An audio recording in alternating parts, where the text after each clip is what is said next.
CPM ആണ് കേരളം ഭരിച്ചുകൊണ്ടിരിക്കുന്നത്. ഭരണത്തിൽ എല്ലാവർക്കും അതിർത്തിയുണ്ട്, പക്ഷേ ആരും അത് പ്രകടിപ്പിക്കുന്നില്ല എന്നുള്ളൂ. ഒന്നെന്ന് വെച്ചാൽ ഹിന്ദുക്കളെ സംബന്ധിച്ചിടത്തോളം അത് നമുക്ക് ഏറ്റവും ഒരു വിശ്വാസം നഷ്ടപ്പെട്ടത് നമ്മൾ ശബരിമലയുമായി ബന്ധപ്പെട്ട്, അതുപോലെ നൂറുകണക്കിന് ക്ഷേത്രങ്ങളെ കൊള്ളയടിക്കുകയും ചെയ്ത സാഹചര്യത്തിൽ ഈ പാർട്ടി അടുത്ത ഭരണത്തിൽ വരാതിരിക്കുന്നതിനാണ് 100% ആൾക്കാരും മനസ്സുകൊണ്ട് ആഗ്രഹിക്കുന്നത്. കാര്യമാണ് ചെയ്യണത്. ഇനിയും സാറിനെ കൊണ്ട് നല്ല കാര്യങ്ങൾ ചെയ്യുമെന്നുള്ള ഒരു താല്പര്യമുണ്ട്. അപ്പൊ എന്തായാലും അമ്മയുടെ അഭിപ്രായത്തിൽ GR അനിൽ തന്നെ വീണ്ടും നെടുമങ്ങാട് മണ്ഡലത്തിൽ MLA ആവും എന്നാണ് പറയുന്നത് അല്ലേ? തന്നെ ഇദ്ദേഹം പരസ്യം പറഞ്ഞിട്ട് കാര്യമില്ലല്ലോ. ജനങ്ങളെ വാങ്ങിച്ചിട്ട് ജനങ്ങൾക്ക് കൊടുക്കാന്ന് പറയണ ഒന്നും കൊടുക്കുന്നില്ലല്ലോ. ഒന്നും കൊടുക്കുന്നില്ല. അവർ 2500 പെൻഷൻ കൊടുക്കാന്ന് പറഞ്ഞു. ഇപ്പൊ 2000 കൊടുക്കണില്ല.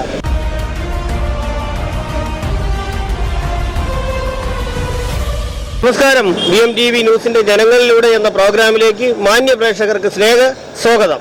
ഇന്ന് ഞങ്ങൾ നിൽക്കുന്ന നെടുമങ്ങാട് നിയോജക മണ്ഡലത്തിലാണ്. മിന്നുന്ന തെരഞ്ഞെടുപ്പ് പ്രചരണങ്ങളാണ് ഇവിടെ നടന്നുകൊണ്ടിരിക്കുന്നത്, ഓരോ പാർട്ടിയുടെയും. നമ്മുടെ പ്രിയപ്പെട്ട ജനങ്ങളോട് ചോദിക്കാം, ആരായിരിക്കും ഇവിടെ ജയിക്കാൻ സാധ്യതയെന്ന്. ലോക്സഭാ ഇലക്ഷൻ ഇനി തൊട്ടടുത്തായല്ലേ? അതെ, ഇനി ഏതാനും ദിവസങ്ങൾ മാത്രമേ ഉള്ളൂ. നെടുമങ്ങാട് മണ്ഡലത്തിലെ വോട്ടറാണല്ലോ. അതെ, നെടുമങ്ങാട് മണ്ഡലത്തിന്റെയാണ്. ഉണ്ട്. ഓക്കെ. അപ്പൊ എന്തായാലും മൂന്ന് മുന്നണിയും ഉടുപ്പ് വെച്ചങ്ങനെ ഇരിക്കുകയാണ്. ആരാണ് ജയിക്കുമെന്നുള്ള പ്രതീക്ഷയിൽ ഇരിക്കുകയാണ്. എന്തായാലും ആരാണ് ഇവിടെ ജയിക്കാൻ കൂടുതൽ ചാൻസ് ഉള്ളത്? ഇവിടെ ഒരു പാർട്ടി ഏതായാലും ജയിക്കത്തുള്ളൂ. അതിൽ നമുക്കിപ്പോൾ BJPയുടെ കാൻഡിഡേറ്റ് ജയിക്കുമെന്നാണ് ഒരു 90% വിശ്വാസം.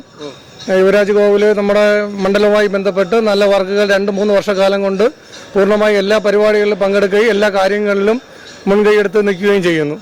അതുകൊണ്ട് ഫസ്റ്റ് പ്രയോറിറ്റി എന്ന് പറയുന്നത് യുവരാജ് ഗോകുലാണ്. BJP സ്ഥാനാർത്ഥിയാണ്. അല്ലെ, BJP സ്ഥാനാർത്ഥിയെ നിർത്തിയതിൽ BJPക്കകത്ത് എന്തെങ്കിലും അസംതൃപ്തി പ്രത്യേകിച്ചുണ്ടോ?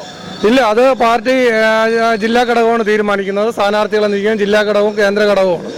അവർ നിശ്ചയിക്കുന്നതനുസരിച്ച് ആരെയാണോ പറയുന്നത് അവർക്ക് മാത്രമേ നിൽക്കാൻ കഴിയുകയുള്ളൂ. നമ്മളിന്നലെ LDFന്റെ പ്രവർത്തകരോട് ചോദിച്ചപ്പോൾ അവർ പറയുന്നതെന്ന് പറഞ്ഞാൽ 2ഉം 3ഉം പിടിക്കാൻ വേണ്ടിയാണ് BJPയും കോൺഗ്രസും സ്ഥാനാർത്ഥിയെ നിർത്തിയിരിക്കുന്നത് എന്നാണ്. അത് ശരിയാണോ? അങ്ങനെയല്ല. ഇതിലെ ഒരു സത്യാവസ്ഥ, ഇത്രയും വർഷക്കാലം CPM ആണ് കേരളം ഭരിച്ചുകൊണ്ടിരിക്കുന്നത്. ഭരണത്തിൽ എല്ലാവർക്കും അതിർത്തിയുണ്ട്, പക്ഷേ ആരും അത് പ്രകടിപ്പിക്കുന്നില്ല എന്നുള്ളൂ.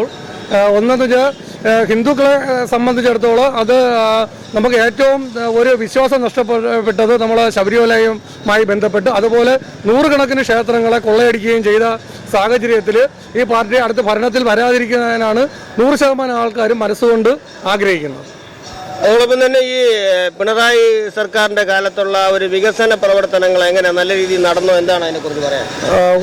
വികസന പ്രവർത്തനം നടന്നു വെച്ചാൽ ഒരു 10% നടന്നു കാണും. ബാക്കി അത്രയും കൊള്ളയാണ് നടന്നിട്ടുള്ളത്.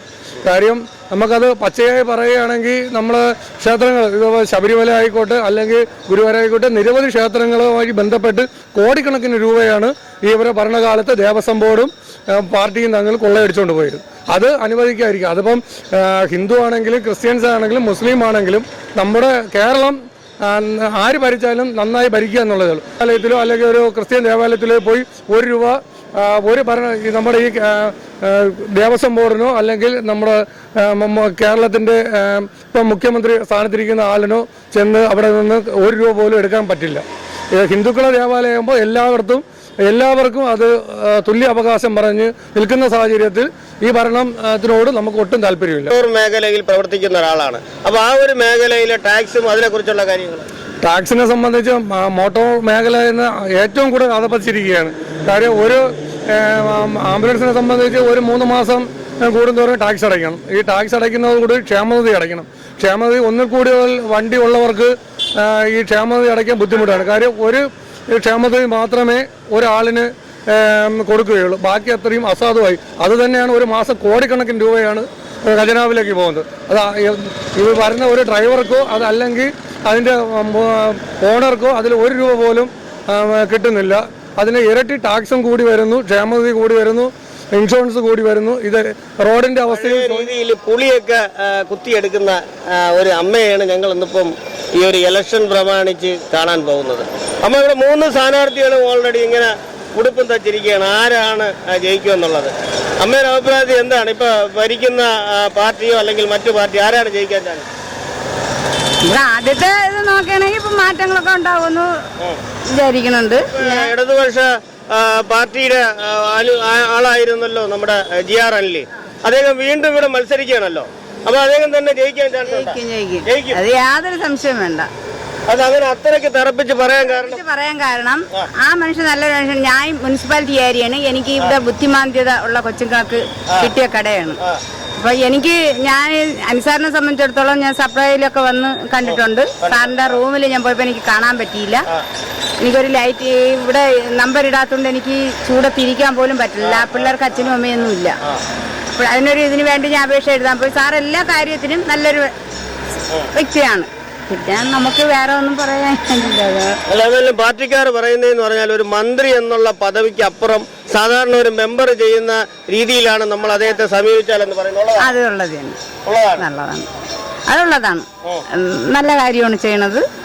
ഇനിയും സാറിനെ കൊണ്ട് നല്ല കാര്യങ്ങൾ ചെയ്യുമെന്നുള്ള ഒരു താല്പര്യമുണ്ട്. അപ്പൊ എന്തായാലും അമ്മയുടെ അഭിപ്രായത്തിൽ GR അനിൽ തന്നെ വീണ്ടും നെടുമങ്ങാട് മണ്ഡലത്തിൽ MLA ആവും എന്നാണ് പറയുന്നത് അല്ലേ? തന്നെ. എന്റെ വിശ്വാസം അത് തന്നെയാണ്. ഞാന് ചെറക്കാനി വാർഡില് ബിജുവിന്റെ വാർഡിലാണ്. ബിജു സഖാവെന്ന പണിയാണ്. ഞങ്ങൾ എല്ലാരും വോട്ടിട്ടു. അതേപോലെ പാർട്ടിയെല്ലാം നോക്കിയത് നല്ലൊരു വ്യക്തിയാണ്. അപ്പൊ നമ്മള് പാർട്ടി ഇതായിട്ട് പറയണതൊന്നുമല്ല. നല്ല കാര്യം, നല്ലൊരു വ്യക്തിയാണ് ഇപ്പൊ നിൽക്കുന്നത്.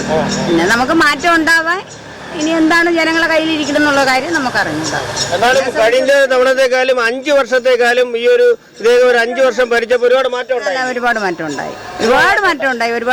എന്ന് പറഞ്ഞു കഴിഞ്ഞാൽ ഞങ്ങളെ ഏരിയയിലെ സംബന്ധിച്ചിടത്തോളം നല്ല മാറ്റം ഉണ്ടായി. പിന്നെ ഞങ്ങളെ കാര്യമൊന്നും പറയണ്ട. എൻ്റെ കാര്യം ജീവിതങ്ങളെല്ലാം അങ്ങനെയാണ്. അതുകൊണ്ട് എനിക്ക് അതൊന്നും കൂടുതൽ പറയാനൊന്നുമില്ല. എനിക്ക് ഒന്നും തന്നില്ലെങ്കിലും വേണ്ട, എൻ്റെ കുട്ടികളെങ്കിലും അവർ ആ ഒരു സഹകരണത്തിൽ കൊണ്ടുപോകുന്നുള്ളൊരിത് അനുസരിച്ച് ജയിക്കുകയാണെങ്കിൽ അതൊരു ഇത് താല്പര്യം ഉണ്ടെന്ന് എനിക്കുണ്ട്. എൻ്റെ മനസ്സിലുണ്ട്. അതിന് ഈ മുമ്പോട്ട് പോയാൽ ഇവിടെ ഇലക്ഷൻ അടുത്ത് വന്നല്ലേ? തൊട്ടടുത്തായി. ഏത് പാർട്ടി അധികാരത്തിൽ വരുമെന്നാണുള്ള ഒരു? കോൺഗ്രസ് വരും. അങ്ങനെ കോൺഗ്രസ് വരുമെന്ന് തറപ്പിച്ച് പറയാൻ കാരണം ഇപ്പോഴത്തെ ഭരണ രീതി അതല്ലേ, അതുകൊണ്ടാണ് പറയണത്. ഭരണരീതി ഒരുപാട് വികസന പ്രവർത്തനങ്ങളൊക്കെ വന്നില്ലേ? ഇപ്പൊ നെടുമങ്ങാട് തന്നെ ഒരുപാട് വികസന പ്രവർത്തനങ്ങൾ വന്നല്ലോ. വികസനം എന്ന് പറഞ്ഞിട്ട് കാര്യമുണ്ടോ? വികസനം എന്ന് പറഞ്ഞിട്ട് കാര്യമില്ല. പാവങ്ങൾക്ക് കൊടുക്കാതെ പാവം കൊടുക്കണ്ടേ? ഇപ്പൊ ഒരു മാറ്റം നിങ്ങൾ ഏതാ ചോദിച്ചാൽ പറയും. നിങ്ങളെ വീട്ടിൽ പോയി ചോദിക്കുക. അതിനാണ് നിങ്ങൾ ഈ പറഞ്ഞത് അല്ലല്ലേ? നിങ്ങൾ നമ്മളോട് അഭിപ്രായം ചെയ്യണത്. അങ്ങനെ അത് മുഖ്യമന്ത്രി അപ്പോ തെറ്റിയ ഒരു ഭാഗം എന്നാണ് അദ്ദേഹം പറയുന്നത്. എന്തായാലും വീണ്ടും കോൺഗ്രസ് വരുമെന്നാണോ പറയുന്നത്? അതെ. അങ്ങനെ ഭരണം മാറി വരണം. എങ്കിലല്ലേ ജീവിതത്തിൽ പണ്ടക്കനല്ലേ വന്നുകൊണ്ടിരുന്നത്.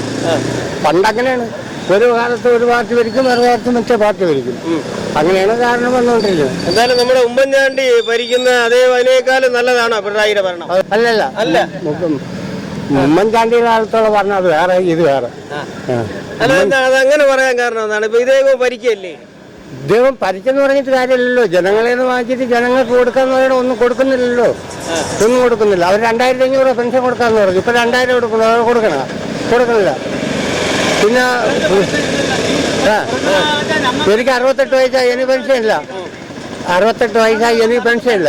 അതോടൊപ്പം തന്നെ നമ്മുടെ ആരോഗ്യ മേഖലയൊക്കെ നല്ല അടിപൊളിയായിട്ടല്ലേ പോണം? ആരോഗ്യ മേഖലയിൽ വീണ ജോർജിനെ കണ്ടില്ലേ? ഇങ്ങനെ ഒരു പാർട്ടിയിലെ ഇടയിൽ നിന്ന് കയറിയിട്ട് കഴുത്തി കൂടെ അങ്ങനെ പിടിച്ചോണ്ട് പറഞ്ഞത്. അതിൽ യഥാർത്ഥത്തിൽ സത്യമുള്ള വല്ല കാര്യമാണ്? യഥാർത്ഥത്തിലുള്ളതല്ലേ നിങ്ങൾ പറയൂ. നിങ്ങൾ ഇതിപ്പോ പരസ്യം ചെയ്ത് നിങ്ങൾ ഉള്ളതേ പറയുള്ളൂ. അതേ ഉള്ളൂ. അപ്പൊ എന്തായാലും നമ്മുടെ ഈ നെടുമങ്ങാട് കോൺഗ്രസ് തന്നെ അധികാരത്തിൽ വരുമെന്നാണ് പറയുന്നത് അല്ലേ? മൊത്തത്തിൽ വരും. എത്ര സീറ്റ് കിട്ടും? നമുക്കൊരു 120 സീറ്റ് പ്രതീക്ഷ. അത് 140 ഉള്ളു. അതെയാണ് 120 സീറ്റും പ്രതീക്ഷ.